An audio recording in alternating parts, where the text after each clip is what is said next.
Pemirsa, rencana perbaikan atau revitalisasi Pasar 16 Ilir segera akan dilakukan. Kini PD Pasar Kota Palembang sudah melakukan pendataan terhadap para pedagang yang berjualan di Pasar 16 Ilir tersebut.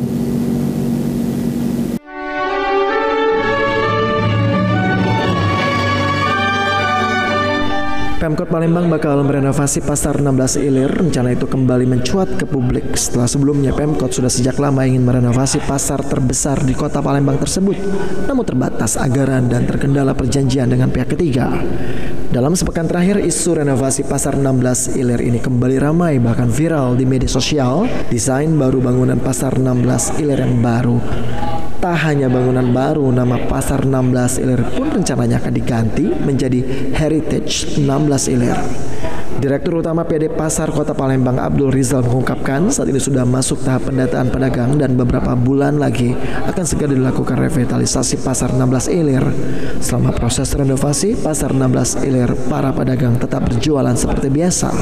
Selain itu juga, Abdul Rizal mengungkapkan bahwa pihak ketiga yang akan membangun Pasar 16 Ilir ialah PT Bima Citra Realty dengan menggunakan anggaran ratusan miliar rupiah. Kami dari pemerintah Kota Palembang melalui Perumda Pasar pengen cepat untuk kita renovasi, dan insya Allah dalam beberapa bulan ke depan, karena sekarang baru tahapan pendataan para pedagang, karena ada beberapa pedagang yang masih pegang hak sewa kan, karena hak sewa mereka itu sudah habis di tahun 2016 kemarin, maka tetap kita akomodir mereka dan kita akan prioritaskan kepada mereka yang masih megang hak sewa itu. Maka oleh sebab itulah ke depan ini setelah selesai pendataan ini kita akan memulai merenovasi Pasar 16, karena kita ketahui bahwa Pasar 16 ini merupakan PAD terbesar lah untuk pasar di Kota Palembang, karena perputaran keuangannya cukup lumayan.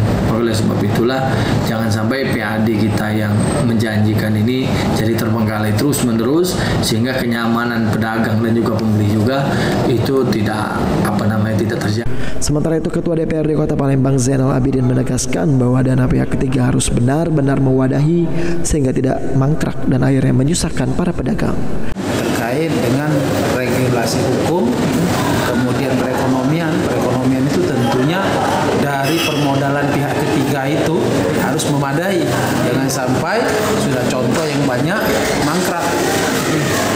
Kalau untuk perbaikan ini sangat perlu dan sangat layak untuk diperbaiki, dan kemudian sudah kami sampaikan tidak merubah pedagang yang ada di situ.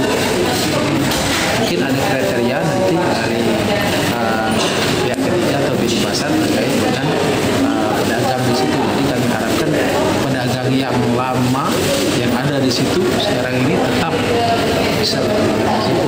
Namanya sendiri kan berubah nih, padahal itu ikonik Kota Palembang sendiri. Irawan, PAL TV.